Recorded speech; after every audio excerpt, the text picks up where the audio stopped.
7.10 Staff Resignation, Retirement, and Extension of Services. Number 1, the SMC shall approve the resignation and retirement of all staff. Now, SMC or school management committees are community contribution to the development of schools, and as well as they monitor the functioning of school and they ensure children's quality education. Now, before granting approval for the resignation or retirement of staff on the salaries grant payroll, the school management committees should A. Check whether the staff member has given sufficient notice in accordance with the conditions of the COA or the employment ordinance as appropriate. Now, a staff member or a teacher, for example, who has satisfactorily completed a probationary period should terminate his or her service by giving 3 months notice in writing. Now, probationary period, we already are familiar with what is it all about. It is giving of it is a process of giving 3 months period. Letter B, check the last day of employment of the staff member concerned. Now, the SMC shall also check whether how many months or how many days left, or what is the last day of the staff's employment. The salaries of that staff member shall normally cease immediately after the last day of performance of full duties, except as provided for in the COA or the employment ordinance. Now, if any staff member or school staff member stops working, his or her salary also will cease or stop. Letter C, issue replies with reference to the sample letters available on EDB homepage to the staff on the salaries grant payroll regarding his or her resignation or retirement, with copy to the respective senior school development officer and relevant sections on EDB. Now, this homepage right here specifically applies in other country or in Hong Kong, but here in the Philippines, the governing bodies of education like CHED and DepEd also has their particular homepage or portal for the school staff where they can view their soft copy of their reference letters or the salaries grant payroll. Letter D, the SMC or the school management committees should specify in the certificate of service for a school head or teacher, or including other school staff members such as contract teachers, the reason or reasons for leaving the school, which includes the major type of reasons such as the resignation, retirement, expiry of contract, may it be dismissal or summary dismissal, and other relevant employment details. In cases of teacher transferring to other school, he or she should first, a teacher should provide the new employer with a certificate of service issued by his or her previous employer. Now, certificate of service or service certification is an experience letter, which is very important document given to an employee at the time of his or her resignation from the company.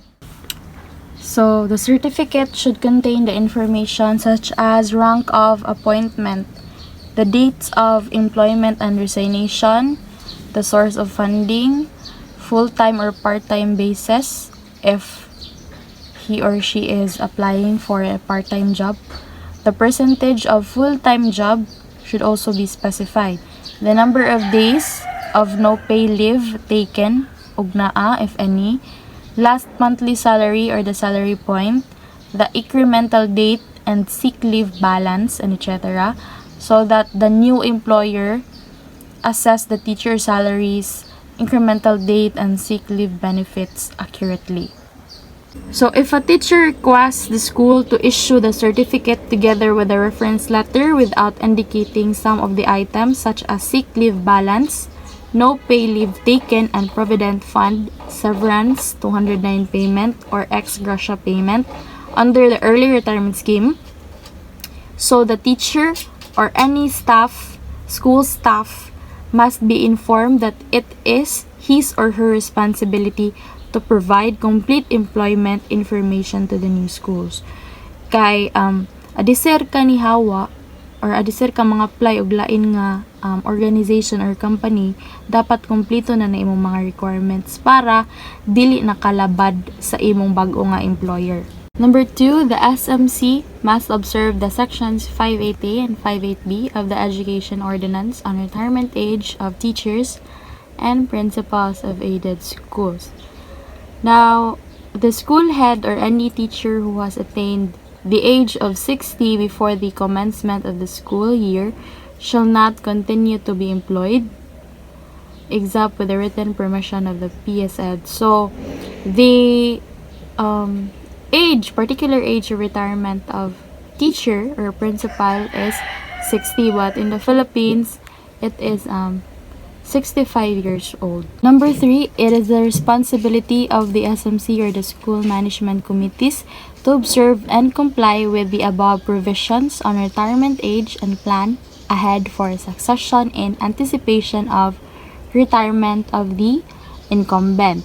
Now, as a good practice on human resources management and for the sustainable development of the schools, the SMC should groom up a team of teachers and, of course, enrich their experiences and exposure through providing training and assigning duties to them. Now, here are the appendices for teachers or principals or any school staffs to be complied for the retirement, extension of services, or resignation. Here are the following. So, the appendix 1, documents or information to be submitted for application for the appointment of school heads. Now, next is the appendix 2, the non-teaching staff employed in various types of aided schools, may it be non-specialist staff or the specialist staff. The appendix 3, the appointment of teaching staff. Appendix 4, checklist for recruitment procedure. Appendix 5, staff promotion and acting appointment. Appendix 6, regrading of serving teachers of aided primary schools in the non-graduate teaching grades to the graduate teaching grades. Appendix 7, list of information to be kept in staff's personal file. Appendix 8, suggested retention periods of employment related to personal data. Appendix 9, leave entitlement for staff in aided schools. Appendix 10, approving authority for granting leave, just like the sick leave, like that. The appendix 11, conflict of interest, if the teacher has in conflict with may it be the teacher, her co-workers, the students, or the parents. Appendix 12 will contains reference points for handling cases of teacher misconduct if there is a behavior or attitude that's been occurring for the teacher. So that's it for my report. Thank you so much for listening.